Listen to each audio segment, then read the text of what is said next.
Hi everybody, my name is Doug Adams from Omega Project Physical Therapy. I want to talk to you today about how we approach training with tech for endurance sports. Whether you're a triathlete or a runner or participant in any endurance sports, we want to talk to you about how to do it and 3 easy steps to get started. Now, question for you first here. If you go for a run or a ride or swim and you don't bring your watch with you, does it count? If you answer yes to this, you might be a little bit controlled by some of the tech that you use. And what we found is that the tech can be really helpful for making your training really efficient and also staying healthy. But a lot of people become controlled and they're unable to really get away from some of that looking at their pace, posting their scores to Strava, and there's an accountability. So we want to talk about how we can free yourself. So to understand how we can free ourselves, we really have to start by understanding how our body works and where we need some feedback. So we use an analogy of a race car. If you want to perform like a race car, you got to treat your body like a race car. So there's a couple elements here. We have our fuel tank, then we have fuel being going to the engine. And this is using a certain amount of fuel, and this helps us to go forward. So what we want to talk about each of these elements and how we can maximize our training, get the most out of it, and stay healthy by focusing on treating ourselves like a race car. So the first thing you want to do is you want to maximize your tank. And let's be honest, there's a little bit of a genetic component to how big your tank is. And this tank, we think about this is our energy for everything we do, not just endurance sports, but it's also our energy for work, life, family. So we drain from this tank all the time. But we can make our tank bigger for all aspects of life by improving things like our mobility, flexibility, our strength, and even just staying consistent with training. We're eventually, with experience, going to increase the size of our tank. Then the next thing we want to do is make sure that we have a large tank, but we're not draining it too fast. And this is where training volume and training load really comes in. And most of the time we think about this just from an endurance side of duration and intensity, but we have to remember that all stress is created equal in the body. And when you're looking at this, there's something in the car called an engine control unit.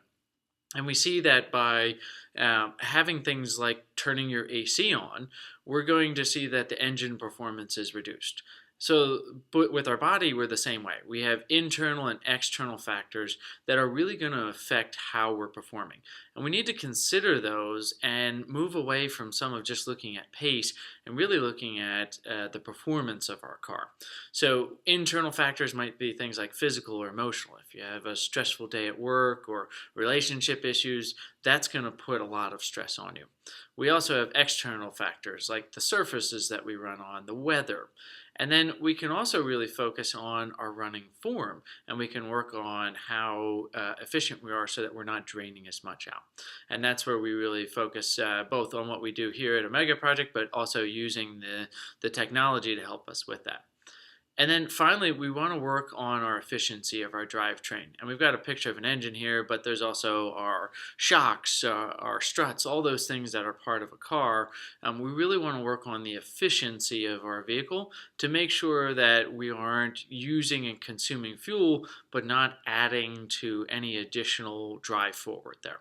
And a lot of times, a lot of runners work a lot on their horsepower, what we kind of term anaerobic, but they're not really working on their efficiency, which we're kind of saying synonymously with miles per gallon.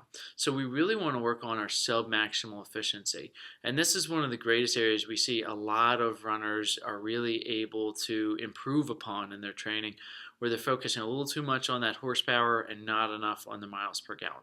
So we really want to focus on that. And this is another area that actually running form could really come in with this as well. So if you're looking at this, we also really want to make sure that we start with a full tank. And that's where we have to fill our tank back up, and recovery is so important. Sleep, nutrition, rest days, incorporating cross-training, all these things are really important. Now, with everything we talked about before, the less empty your tank is, the quicker it's going to fill back up too. but we want to be entering each session with a full tank so that we can get the most out of it. And we really need to look at that.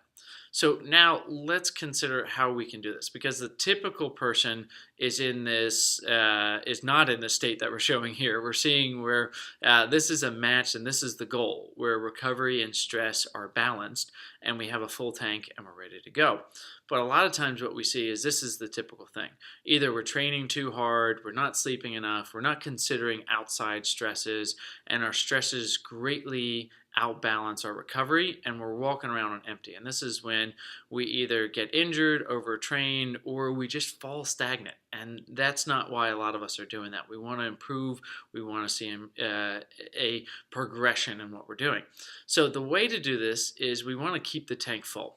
And there's a lot of technology now that we can use, and some of the main benefits are feedback on intensity. So when we talked about improving your miles per gallon, we want to make sure that you're not going too fast. When you're supposed to be going fast, go fast. When you're supposed to be going slow, go slow. I use an alarm on my watch so that I know I don't just get stuck in the moment. It starts beeping at me and tells me, hey, you need to slow down a little bit. And I really appreciate that, because that's not a controlling thing. That's letting me make sure that I'm training efficiently and training effectively. And really focusing on that efficiency. Both, we're going to show some variables here, not just your efficiency of your aerobic engine, but also your form. And now we have a lot of great technology that can really help us out with this form. Finally, next things we want to do are recovery, monitor our recovery and track our progress to make sure that we're improving. So the first step to do this is really develop a baseline. We want to track our vitals for at least a week to see where we're at, see where your resting heart rate is, see what your heart rate variability is, and leave some comments. We got some other things that we educate about what those things are and how to use it. But then also perform a baseline submaximal fitness test. For the swim, I suggest a 500-yard swim at a low intensity, a 2-mile run, or a 5-mile bike. And just see what you can do by setting an alarm to make sure that you're not going too fast and seeing how that goes. The next step is to maximize efficiency. So the number one thing from performance is just keeping intensity where it should be.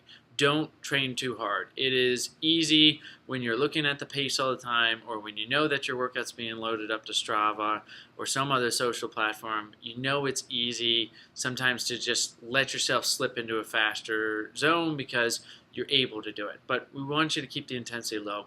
Focus on your form too. We want to make sure that you are efficient, because we don't want to have leaky fuel tanks that aren't putting any extra into going forward, and we're really just focusing on putting more out of our tank. We want to make sure that our tank is efficiently used. Then recovery. Adjust your plans to have quality workouts and find your optimal recovery habits. So make sure that you are recovering in between workouts and your tank is full.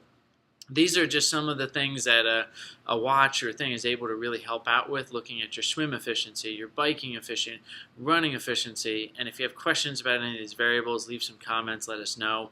But a lot of these things are really helpful, and if you have somebody that can help you interpret this, that'll really make a big difference too. Some of the new watches are even able to take some of these variables that look at things like resting heart rate, sleep, and recovery, and they're able to put it into something called a body battery status here. So it's more one number. If you're like me, the first thing I do when I wake up is check my heart rate, my sleep, my resting variability. All those things are really interesting to me, but if you're looking for more of a number, hey, should I work out hard today or not? This body battery status is really helpful for that. So you might want to check out the body battery status with some of the newer watches coming out. And then finally, make sure that all this hard work that you're doing is effective. Make sure you're retesting and adjusting. So the submaximal test that we suggested in step 1, make sure you're repeating that about every 3 to 6 weeks.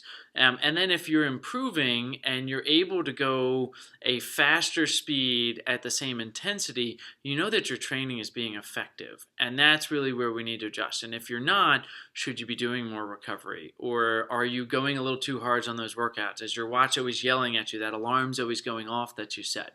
Then adjust those things so that you can get the maximum benefit.